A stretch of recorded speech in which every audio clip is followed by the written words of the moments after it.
અને જે પાણીના માથે પાણી લઈને ફરતા હોય એના પાણી ઉતારી દે ઈ મામા સરકાર છે. એકવાર જોરદાર તાળીઓથી વધાવો એમને. એમણે મને વાત કરી કે આ ખારવા સમાજ છે અમારા મિત્ર છે ને એક મિત્રતાને નાતે આવવાનું છે, એટલે લોક સંસ્કૃતિની વાતો લઈને તમારી સામે આવ્યો છું. તમારો પડકારો બહુ મજબૂત છે. હું રાજકોટ જે પ્રોગ્રામ અત્યારે હતો બાબા બાગેશ્વરના સાનિધ્યમાં, અને ત્યાં પ્રોગ્રામ પૂરો કરીને સીધો ગાડી લઈને બહબહાટી બોલતો અહીંયા આવ્યો. પણ આ આવડા રન કરતા હોય દોડતા હોય પણ તમારો પડકારો સાંભળીને એટલે અમારો થાક ઉતરી જાય. ભલા માણસ, આ તો બહુ મોટી વાત છે. આ અને ખારવા સમાજ દરેક જ્ઞાતિ સાથે જોડાયેલો સમાજ છે, અને એ તો છે જ. એટલે અહીં બધા જ્ઞાતિના એના મિત્રો બધા હશે જ, પણ ખારવા સમાજ છે ને એ લડાયક કોમ છે, સુરવીર કોમ છે અને લડાયક કોમ છે. હા, એ સનાતન ધર્મ માટે, હિન્દુ ધર્મ માટે આજ પણ પાછી પાની ન કરે. આ દરિયા કાંઠો જ, આ બાજુ ઓખામાં જાવ એટલે વાઘેરું. અમારા મિત્રો અહીંયા આશાભાઈ ને બાલુબાપુ ને બધા આવ્યા છે. એટલે કહેવાનો અર્થ મારો એવી વાતો કરવા માટે આવ્યા છે ને કાયમના માટે કઈ અમે કોઈ દી માઈ કાંગલાના ગીત ગાયા જ નથી, નકર તાલુકા જિલ્લા બધા અમારા જોત. ભલા માણસ, જેનામાં કંઈક જોયું છે. મર્દ શીશ પર નવે મર્દ બોલી પહેચાને, મર્દ ખિલાવે ખાય મર્દ ચિંતા નહીં માને, મર્દ લે મરુદે મર્દ કો મર્દ બચાવે, અને ગહરે સાંકરે કામ મર્દ કો મર્દ હી આવે. મર્દાઈની વાતો કરવી છે. અને ફરી ફરીને કહું તો લડાયક મેં કીધું એમ છે, એ તો છે જ. જેને સનાતન હિન્દુ ધર્મના નેજા ફરકાવવા માટે પોતાના બલિદાન આપવા સુધી તૈયાર છે, એ તો ખારવા સમાજ છે જ. પણ જે ગૂગલ છે ને, ગૂગલ, વાહ વાહ, ગૂગલ છે ને મેપ, એ મેપ આજ મને તમને સેટેલાઇટમાંથી પકડીને રસ્તા બતાવી દે, પણ મેપના દાદા પેદાઈ નહોતા થયા ને તેદી ખારવા સમાજ વિદેશના કોઈ દેશ બાકી નથી. એમણે જહાજો હાંકીને ગોતી લીધા. એનું જે એના તમારા બાપ દાદાઓનું જે મેપ હતું ને, એ મેપની પાસે હજી ગૂગલે કાચું પડે, ઘડિયાળે કાચી પડે. એ તારામંડળની સામે જોઈને કહી દે કે રાતના 12 વાગ્યા છે, 12:30 વાગ્યા છે. આ જેવડી તેવડી વાત નથી સાહેબ. આ કોઠા હુજને એકવાર વંદન કરું છું. ભલા માણસ, એવો સમાજ મારી સામે બેઠો છે. કેવડામાં આવી એક ચારે બાજુ હાસ બસે સાગર લોડ હળહળ ગગન સુનું નોબત ગળે.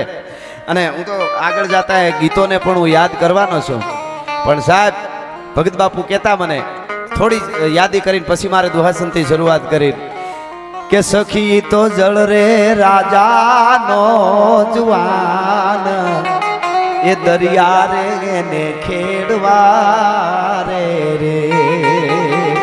સખી એ તો જળ રે રાજાનો જુવાન, દરિયા એને ખેડવા. હા, પછી મોતની સામે સલાંગો મારી, સાગરના લોટની સામે લડી, અને દરિયાને કાંઠે આવીને મારી માવડિયું બેનું દીકરીઓ, ખારવાની દીકરીઓ એમ નાળિયેર નાખીને કહે કે હે દરિયા દેવ, અમારા માણહું, અમારા ભાઈઓ કે અમારા બાપ કે અમારા પતિ તારે ખોળે હોપ્યા છે, જેવા હોપ્યા એવા ને એવા અમને પાછા હોપજો. એ ઝૂંપડું બાંધી અને ખાનદાનીને એમને જીવતી રાખી છે. એવો જ્યારે ખારવા સમાજ જ્યારે મારી સામે બેઠો છે ત્યારે ઘણી બધી વાતો આવે, એ બધી કરવી છે. અમારા ભાર્ગવ દાદા પણ આ ઉપસ્થિત છે, જિગ્નેશ દાદાના બંધુ છે.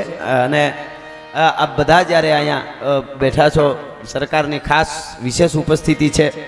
એવા સરસ અમને જમાડ્યા છે ત્યાં હોટલે, અને એ ઘરે બનાવી, અને એ રોટલા ને એ ખીચડી ને એ આપણા આવકારાની જ મજા છે. આપણે ત્યાં આવો આવો ત્યાં તો મોજના તોરા છૂટી જાય, અને એ જાળવી રાખજો. ફિલ્મમાં એવું નથી. હવે આપણે બધા યુવાધન અત્યારે સરકાર મામા અત્યારે યુવાધન વળ્યું છે, નકલ વૈશમાં એવું બધું ખરેખર આ યુવાધનને આ વડીલો બેઠા ને ધન્યવાદ આપવો જોઈએ. વૈશલો જે અમુક વર્ષોનો જાજા બધા વર્ષોનો ગાળો હતો ને, એ તેથી હેમા માલિની ને ધર્મેન્દ્રને ને અમિતાભને સલમાન ને શાહરૂખ ખાન ને એને જોતા હતા. હા, પણ હવે આ પ્રતાપ ને શિવાજી ને હનીસિંહમાંથી હલ્દીના મેદાનમાં આવ્યા છે, એટલે એની વાતો અમને કરવાની મજા આવે છે, એની સામે બોલવાની મજા આવે છે. હકીકત છે આ. અને એને આપણા ધર્મ ઉપર બહુ ઘા કર્યા છે બોલિવૂડે. આપણને આપણું ભૂલાવવા માટે સનાતન ધર્મની ટીકાઓ કરી, આવું ઘણું કર્યું. હવે આપણે વળવાનું છે, અને આપણે એની ઓકાત એને દેખાડી દેવાની છે. આપણે બધાને એક થઈને એ વાત એટલી જ હકીકત છે. ભલા માણસ, હા હા, કેટલા હવે એના તમે જો બોલિવૂડમાં કેવું આવે ગીતો ખબર? મેરે અંગને મેં તુમ્હારા ક્યાં કામ થા, ટકો કરાવવા આવ્યા, ક્યાં કામ થા, આવું કહેવાનું હોય. એમ કે મેરે અંગને મેં તુમ્હારા ક્યાં કામ થા, અને આપણે ત્યાં શું કે અહીંયા ખબર એક કડી કહું એ જી તારા આંગણિયા એ પૂછીને જે કોઈ આવે રે આવકારો મીઠો આપજે રે જી તારા આંગણિયા પૂછીને કોઈ આવે તો આવકારો મીઠો આપજે. અને મારા પ્રોગ્રામમાં મેં યાદ કર્યું, અમુક પ્રોગ્રામો જોઈ લેજો. આઝાદી માટે લડતા લડતા કેટલાય યુવાનો ખપી ગયા, માતાઓ બહેનો ખપી ગયા, પણ મેં યાદ કરીને કીધું છે કે ઓડિશાની માલિકોર ખારવાર સમાજનો મારા ઘણા પ્રોગ્રામમાં હું બોલ્યો છું. 12 વર્ષનો એક દીકરો, 12 જ વર્ષનો દીકરો, અને અંગ્રેજ મારે શરૂઆત કરવી છે પણ થોડું મને આમ, કારણ કે મારું આ અને આવું બધું આવે ને આવું સાંભળો ત્યાં સુધી જ પ્રોગ્રામ કરવા છે. અમને સનેડાની ફરમાશ આવે તેથી ડીઝલ રિક્ષા લઈ લેવી, બાકી પ્રોગ્રામો બંધ. એના માટે નથી બોલતા સાહેબ.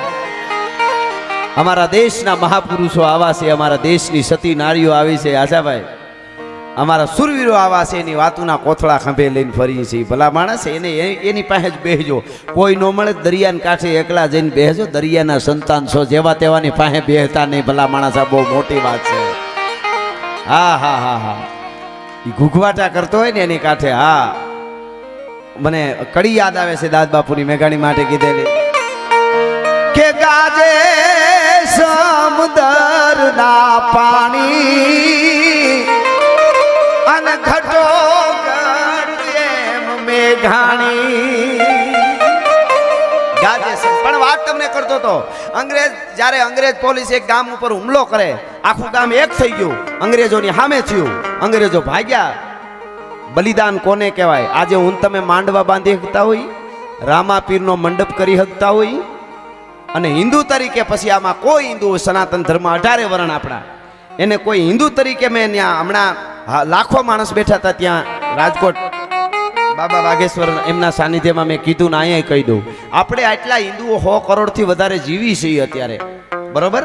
તો કોઈને એવો મગજમાં કચરો ભરાણો હોય, કોઈને એમાં હું આવું, આપણે બધામાં કોઈને કે પ્રકૃતિનો નિયમ છે એટલે આપણે સહી. બાળક જન્મે મોટું થાય ને વધે ને આગળ વધે, એના દીકરા થાય ને એના દીકરા થાય એટલે આપણે 100 કરોડ હિન્દુ અત્યારે સહી. એવો કોઈને વેમ હોય તો કાઢી નાખજો. પ્રકૃતિના નિયમ પ્રમાણે આપણે જન્મતા આવીને વધતા ગયા એટલે 100 કરોડ સહી. હજી સુધી એવો વેમ ન રાખતા. આજ દી સુધી 100 કરોડ હિન્દુઓ જો જીવતા હોય ને તો 1000 વર્ષ સુધી ધગધગતા લોહી ધરતીમાં સુરવીરોએ રેડાય છે ને, એટલે હું તમે આનંદ કરી.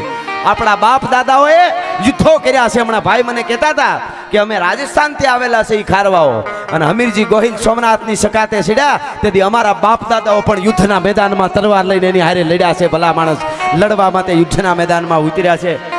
ઈ વાત છે ત્યારે બચાય, એમને ન બચે. કઈ રામની ધૂન ન લાગી, ગોપાલને ધૂન ન લાગી, નો લાગે કોક દીએ ઊભા મોરની હાવ. ભજન બહુ જરૂરી છે, અવળી નોંધ ન લેતા, પણ ઈ તો જ્યારે ઘમાકા બોલે ત્યારે ખબર પડે. ચારે બાજુથી મારો મારો થતો હોય અને મરણ મેવાડા આવે પીઠિયા પાણી ખૂંદતું. ચારે બાજુથી જ્યારે મોત પાણી ખૂંદતું આવતું હોય તેથી અડીખમ ઉભા રહીએ ને કે અમારા ચરણે આવી જા, અમારું કુળ હમી દેશું પણ તારું રૂવાડું ખાંડું નહીં થવા દઈ. ત્યારે ધર્મ બચે છે.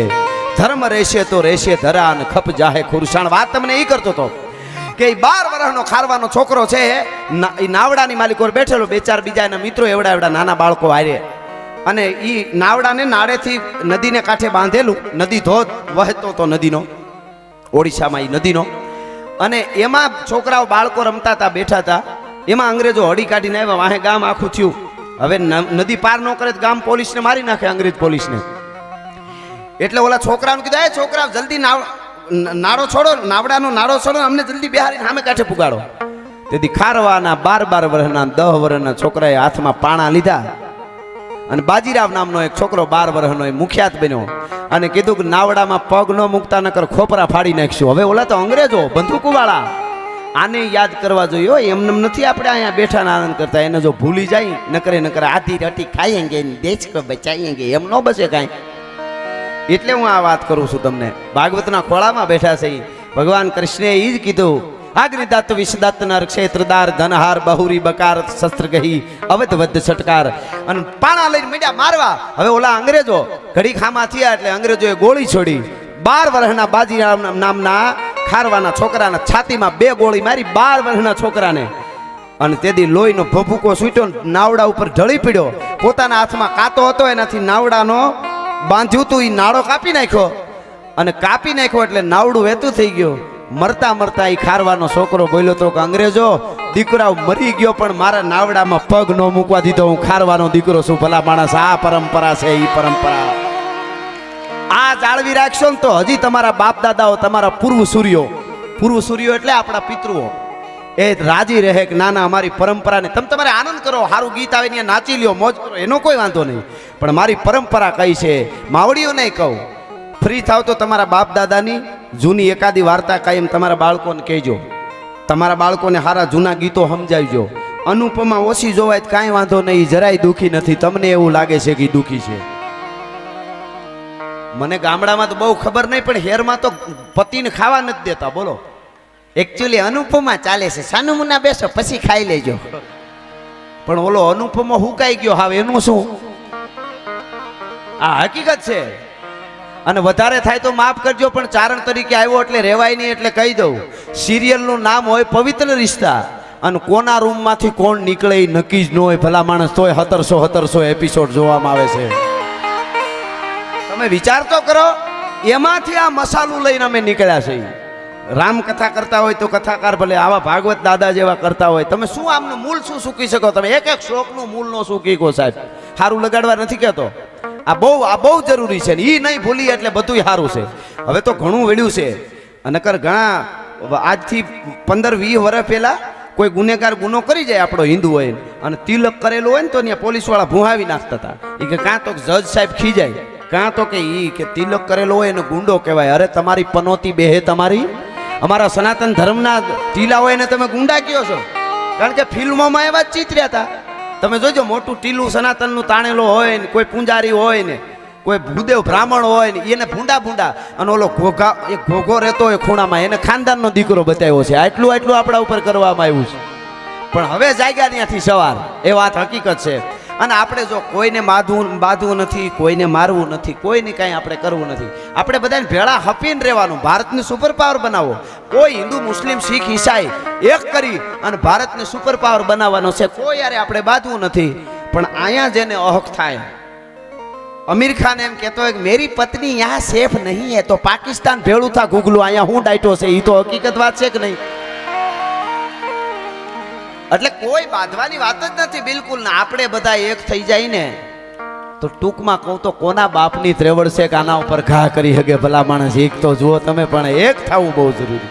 એક દાખલો આપી અને દુઆસનથી શરૂઆત કરું છું. તમારે એક થવું હોય ને તો પહેલા શરૂઆત ઘરેથી કરજો. બાપ દીકરો ન બોલતા હોય, માં નોખી હોય, ભાઈઓ ન બોલતા હોય, પછી સમાજ સેવા કરવા નીકળે. અમારે ગામને એક કરવું છે તો એને બાવડું ચાલીને ઘર ભેળો કરી દેજો. તું તારું પહેલા ભેળું કરી. એ તો હકીકત છે કે નહીં? શરૂઆત આપણે, અને જેને એક કરવા એને ઘણના ઘા સહન કરવા પડે. તમે આડહર, જો મકાન જૂના આવતા ને એમાં આડહર હોય ને, આડહર એમાં વળા હોય, વળામાં 1-1 ખીલો હોય, આડહરમાં નકરા ધડધડાટી. જેટલા મોટા થયા ને એટલા ખીલાની ધડધડાટી સહન કરવાની ત્રેવડ હોય તો જ મોટા થાય. જો નકર ઘેરે બેહી રહીજો. પણ શરૂઆત ઘરેથી કરવી પડે. પેલા ભાઈઓ એક થાયજો, માવડીઓ તમે એક થાયજો, બધાય પેલા આપણે ઘરેથી શરૂઆત કરવી પડે તો બીજે. એનો એક દાખલો આપું તમને. રામ અને રાવણ લંકાના યુદ્ધના મેદાનમાં જ્યારે આવ્યા હામાં, એક બાજુથી રાવણ દશાનંદ, રાવણ કમઠ પીઠ કચકસી ધસી, રાવણ રણ આયો, આંખ 20 શીશ દેખી હેરત હો જાયો, અને ડગા 10 દિગપાલ કાલ બાનર કો ગાયો, ધમક લગી ધરત્યાંય દુર્જટી ધ્યાન છૂટાયો. એક બાજુ રાવણ ને એક બાજુ ભગવાન રામે ભુજ દાંડી અખંડ પ્રચંડ ધનુધર કોપ રઘુવર લંગ કરે બાણ ચડાવ્યા. હામો યુદ્ધ મેદાનમાં બહાટી બોલવા માંડાણી અને બાણની ધણે નાટી છૂટવા માંડાણી. ઈ વખતે બાણ મારતા લડતા ભગવાન રામે એક બાણ માર્યું રાવણને, 2 બાણ માર્યા, 3, 4, 5, 10, 20, 30 અને 31મું બાણ જ્યારે રાવણની નાભીમાં માર્યું ભગવાન રામે, અને રાવણ આવ્યો હેઠો કાડા ભૂપ કરતો, જાફરાબાદનો કરો પડે એમ, અને પડતા રાવણની રાડ ફાટી ગઈ. અત્યાર સુધી એમ કહેતો હતો કે એ વનવાસી રાવણ એવું જ બોલતો હતો રામને. હવે શું કીધું? એ ભગવાન રામ. હવે એમ બોલ્યો, એ ભગવાન રામ. રામે કીધું બોલ શું છે રાવણ? તો કે એક પ્રશ્ન કરવો છે મરતા. આ યુવાનો ખાસ નોંધ લેજો આ વાતને. મારે એક પ્રશ્ન કરવો છે કે કયો પ્રશ્ન? અને રાવણ કહે છે, રામ આ હાથેથી મેં કૈલાસ પર્વતને ઉપાડ્યો છે. રામ સાંભળી લે, હું રાવણ છું. નવગ્રહ મારા ઢોલીએ બાંધ્યા, શનિની બીક બધાને લાગે, પણ હું તો એના સામું જોઉં તો ધ્રુજે શનિ. હું ઈ રાવણ, મારી તાકાત છે બ્રહ્માંડમાં, કોઈથી જીતી ન શકે મને એવી મારી શક્તિ. આવી શક્તિ મારી પાસે હોવા છતાં આજ તું જીતી ગયો ને હું હારી ગયો, એનું કારણ શું છે બતાવ રામ. અને તઈ રામે કીધું તું કે રાવણ, જીતવા માટે પોતાના ભાઈઓ ભેળા જોઈ. શક્તિ ગમે એટલી હોય તોય ન જીતી શકાય ભલા માણસ. જીતવા માટે પોતાના ભાઈઓ ભેળા હોય તો દુનિયાને જીતી શકાય.